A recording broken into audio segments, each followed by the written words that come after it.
सब मिथिलावासी के गोर लगै छी। अहाँ सब ला आइ हम एकटा चैतावर गीत ल के एलहुँ हँ। नीक लागत तऽ लाइक शेयर कमेंट सब्सक्राइब जरूर करबै। तऽ सुनू।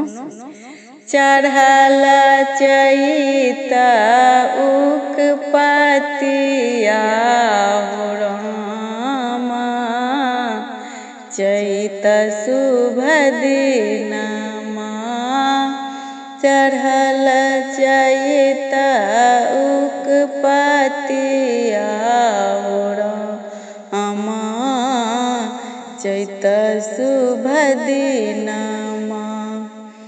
कोने रंग मूंगिया का कोने रंग मोतिया है, कोने रंग मूंगिया का कोने रंग मोतिया है, कोने रंग नाना दो के भैया हो रामा, चैत शुभ दिनमा।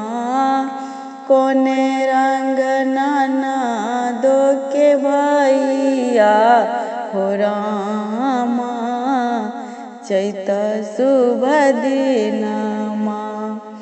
लाले रंग मूंगिया पियर रंग मोतिया है, लाले रंग मूंगिया पियर रंग मोतिया है, श्याम रंग नाना दो के भैया हो रामा, चैत शुभ दिनमा।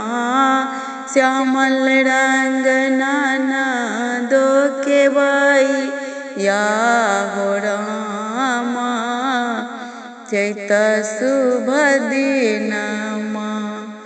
टूटी जेतै मूंगिया छिटाए जेतै मोतिया हो, टूटी जेतै मूंगिया छिटाए जेतै मोतिया है, रूसी जेथिन नाना दो के भैया हो रामा, चैत शुभ दिनमा।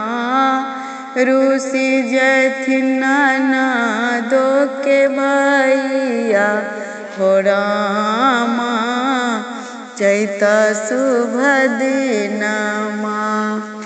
गाँथी लेबै मूंगिया उठाइए लेबै मोतिया है, गाँथी लेबै मूंगिया उठाए लेबै मोतिया है, मनाइए लेबै नाना दो के भैया हो रामा, चैत शुभ दिनमा।